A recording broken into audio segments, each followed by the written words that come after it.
I know there's going to be moments that you need to rest, but also bring joy into it.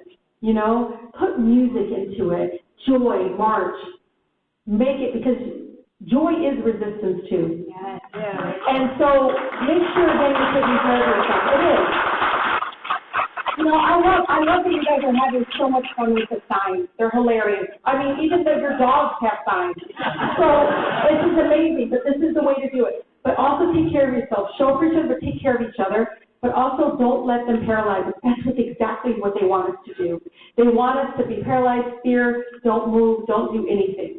And remember this, you know, you guys know, I come from an incredibly very beautiful, I think, 12th congressional district. I grew up in Wayne County. And sometimes I find that, you know, a black pastor told me this.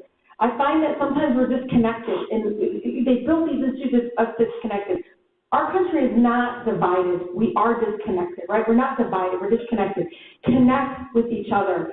Again, I can tell you, every single one of you have stories you can share with other mothers, other folks that are taking care of their loved ones, seasoned residents. All of us have these stories that are impactful. That's how we connect with each other, because the division that they're trying to create by targeting certain people and so forth, know it's a slippery slope. We're always understanding, I do, that when somebody's due process their constitutional rights, when somebody's care is cut, they always end up coming to our backyard. It never, never changes. Look at our history. It always ends up in our backyard. I say this about auto insurance, don't get me started, where everybody thought that's not our issue. Well, guess what? Now 90% of zip codes in the state of Michigan have unaffordable auto insurance, right? So don't let them expand and grow in this. You have to fight back together and show up together. I will leave you with this. Community mothers taught me this. You know, I remember like feeling, you know, moments of, because I grew up in a very, very polluted community. I always thought, wow, Marathon and USC, everybody's going to continue to pollute our community. It always smelled like rotten eggs growing up. I just thought, you know, this is awful. You know, I grew up 4 blocks north of Delray neighborhood. Yeah.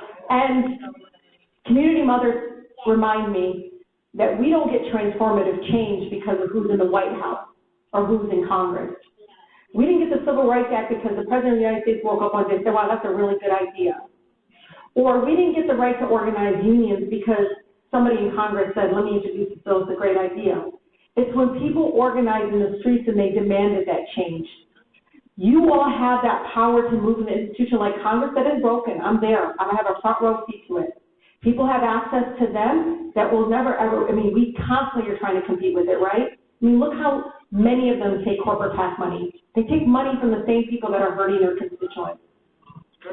They are choosing the billionaire class, giving those tax breaks, making us believe that it's about jobs, when at the end, it isn't. It's about greed, corporate greed.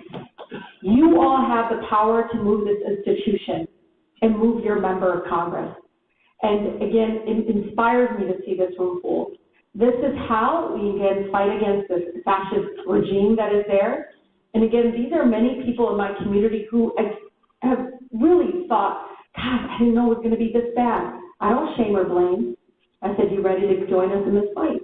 And they will join us. Thank you all so much. Thank you. I really appreciate it.